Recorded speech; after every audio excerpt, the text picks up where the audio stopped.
Well, itong araw na ito ay dinala natin ang ating mga commercial fishing boat operators at ahensya ng gobyerno katulad ng Philippine Navy, Philippine Coast Guard, Marina at of course ang ating ahensya Bureau of Fisheries and Aquatic Resources para magkaroon ng dialogo, konsultasyon para malaman natin, maipaabot sa atin, sa gobyerno, kung ano yung mga problema ng ating mga kliyente, mga commercial fishing boat operators and commercial fishermen. Masabi rin natin ng maliwanag sa kanila, diretsahan kung ano yung ating programa para nalaman kung ano yung dapat gawin ng bawat isa sa atin. Unang-una, problema talagang malaki ng ating mga commercial fisheries ay yung licensing. Nahihirapan sila na mag-secure ng license. Kaya ang estimate natin sa opisina ay mahigit pang kalahati ang hindi nagpaparehistro na commercial dahil ang sinasabi nila nahihirapan sila sa documentation at pag-secure ng mga papeles para sila marehistro.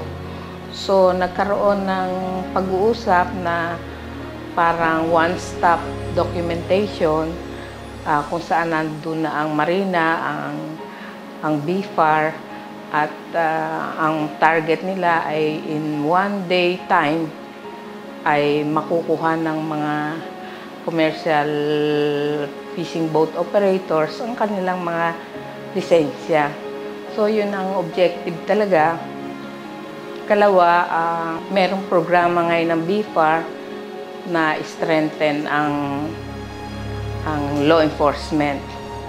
Kaya, binibigyan natin ng impormasyon ang ating mga commercial na baka sakali ay sila ang mahuli dun sa laot dahil wala silang kaukulang dokumento. Ikalawa, gusto nating invite sila na pumunta pa dun sa laot. Tayo ay maglalaglag ng payaw kung saan mga 80 kilometers pwede silang mag-fishing para malayo-layo rin ang kanilang fishing area. So kung nandoon sila, hindi nagkakaroon ng conflict kasi sa ngayon, ang mga reported illegal fishing, pumapasok ang commercial sa loob ng municipal para malayo talaga sila sa municipal.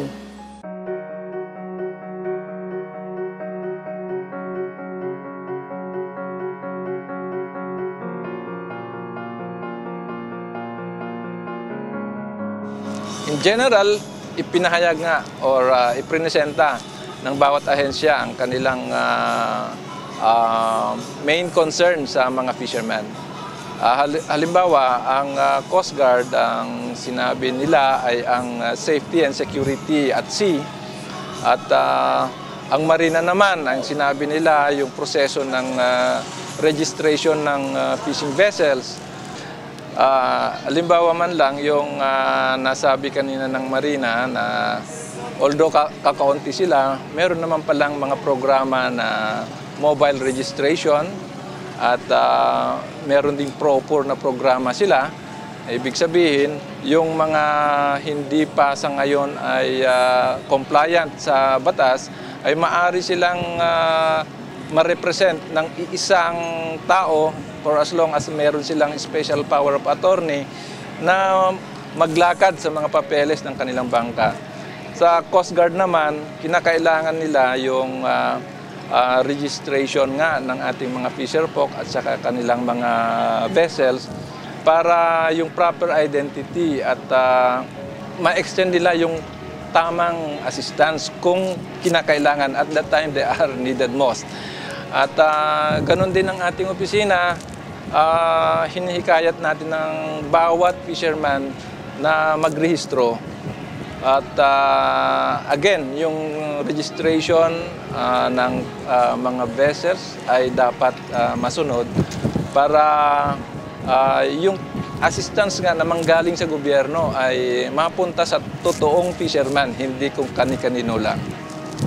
Pinakita natin kung ano yung programa at bago yung programa natin kung paano lumaki yung isda na ating pinakikinabangan at ano yung mga kailangan para sila ay lumaki ng ganong kalaki para yung kanyang halaga ay mataas at mas malaki ang ating kikitahin kung sila ay nahuli ng tamang laki. I think we can say na successful yung ano natin, ginawa natin doon sa onboard DAB FAR. Kasi yung attendance, we are expecting 140, 150. Ang attendance ay 300. So, nadoble. And then, secondly, very active naman yung participation ng mga dumalo dahil we were able to solicit their needs doon sa commercial fishing activity. Na iset natin ang improvement sa licensing. Nahingi natin ang kanilang recommendation and request na surface natin yung mga issues kung bakit hindi sila nagpaparehistro o bakit sila nahihirapang mag-register ng kanilang commercial fishing operation. Kalawa, nasabi rin sa atin yung mga problema tungkol sa illegal fishing, sa depletion, sa piracy, sa dwindling catch, bakit nagkaganon.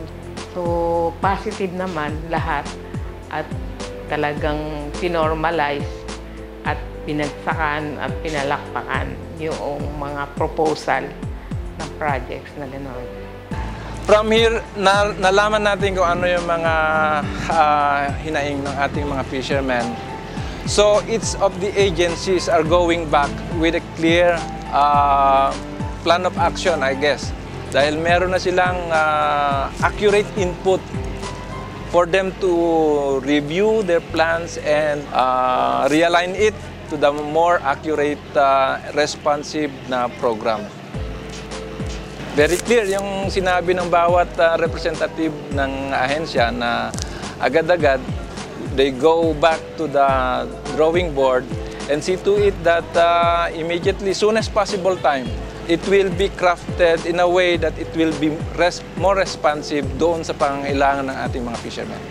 Ang nabitawang salita, ang mga representative ng ahensya ng gobyerno ay pangangatawan niya. Doon din sa ating mga kliyente ay dapat doon pa lang ay maniwala at sumunod sa ating mga napag-usapan para maisaayos na natin lahat ang hindi pa nasasaayos.